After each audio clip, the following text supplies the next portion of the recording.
મિત્રો, ઇમ્પેક્ટ ફીના વર્ષ 2011ના કાયદા હેઠળ એટલે કે ગરુડા એક્ટના 2011ના કાયદા હેઠળનો એક બહુ જ મહત્વનો આદેશ નામદાર ગુજરાત હાઈકોર્ટના જસ્ટિસ શ્રી નિરલ મહેતા સાહેબ દ્વારા આપવામાં આવેલો છે.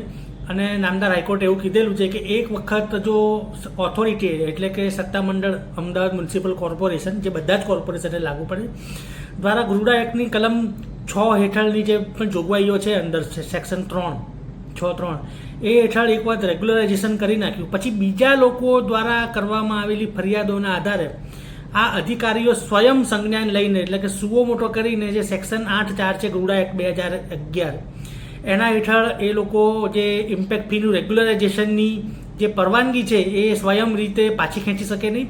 અને પરવાનગી પાછી ખેંચી લીધા બાદ જે પણ ઇલીગલ કન્સ્ટ્રક્શન છે એ કન્સ્ટ્રક્શન તોડી પાડવા માટે 261ની નોટિસ બોમ્બે એટલે ગુજરાત પ્રોવિન્શિયલ મ્યુનિસિપલ એક્ટના હેઠળ આપી શકે નહીં. અને મણિનગરમાં એક સ્વસ્તિક કોમ્પ્લેક્સ કરીને એક મિલકત આવેલી છે. એ કેસના આ ચુકાદો નામદાર હાઈકોર્ટ આજ રોજ એટલે તારીખ 22 જૂન 2026ના રોજ આપેલો છે.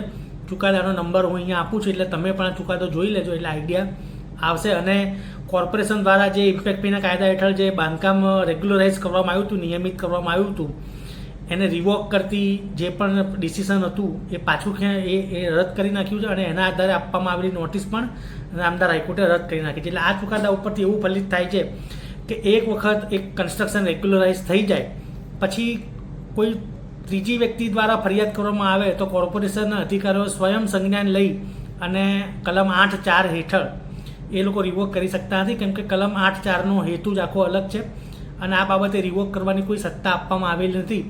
એ આખો ગરુડા એક્ટની સ્ક્રુટિની કરીને નામદાર હાઈકોર્ટે આદેશ આપેલો છે. તો હું તમને ખાસ ભલામણ કરું કે આ જે ચુકાદાની જે આપેલું છે એ તમે જોજો અને બહુ જ મહત્વનો છે.